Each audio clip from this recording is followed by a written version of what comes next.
performative speech, I've decided to write about mental awareness in athletics. Have you ever been in the position of mental health being way past important within your athletic building?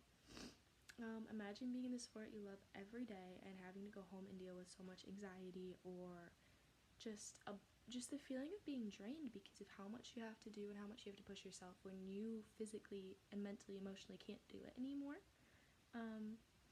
Expecting yourself to be one of the best things is probably the reason why we deal with so much mental health issues, is because we have a personal life, we have a life outside of the athletic person that we are, and bringing that into the building and the practice that we have to deal with every day, it creates a really harsh surrounding in your health.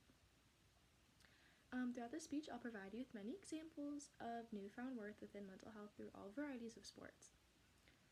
To start us off, as we all know, it's important to apply the concern of mental health throughout every single stage of your life, no matter where you are, no matter what you're doing. Recently, athletes' mental health has actually been prioritized a whole lot more than what we know. And we even have athletes of all rankings now advocating for this concern. The concern sprouts from many issues, but one most found issue is the fear of failure. The first person that is now advocating is Naomi Osaka. She's a tennis player.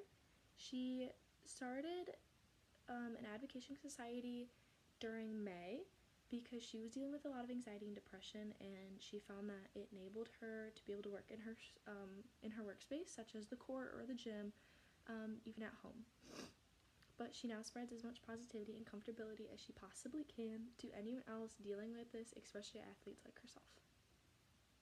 Another great person and leader in mental awareness is Dak Prescott, who's an NFL quarterback. He has severe depression. He sadly lost his brother during COVID-19, and it affected his life. And not just personally with his family and his friends, but in the gym, lifting weights, and on the field performing what he loves the most. He stated in an interview at one point, "I've realized that when I'm really stressed out, when I'm having a lot of anxiety, I'm often really hard on myself, and it's very exhausting." He now advocates taking time for yourself in order to be able to keep going on what you work hard for and what you show for. And that goes for a lot, no matter if it happens in your personal life, your social life, or your athletic life. Lastly, the most successful person we know, the most successful swimmer, Michael Phelps. He discussed in many interviews that he's dealt with a lot of depression and anxiety in his life, and it affected him tremendously. He has thought about ending his life a few times. He contemplated it and couldn't even count how many times he thought about it. But it came to his attention. He believes that being a male athlete shows signs of weakness when seeking for mental health, which we know now is very far from the truth, but in his mindset, it's not. And I know for a lot of male athletes that sometimes it's scary, or it seems as if you're attention seeking, and it's not. But Phelps finally sought for help, and now he has his own advocation to make sure that anyone feeling the way he has does not have to go through it for very long. In conclusion, athlete after athlete, we all face struggles, and no matter if you're a high school, college athlete, or famous paid athlete, we all deal with it. And we all find ourselves in difficult times, and we need to discuss and find each other and help each other through it.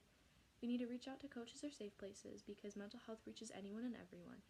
And it affects every age of your life, every area of your life, no matter what. So it is safe to say mental health awareness is on a rise within all athletics around the world.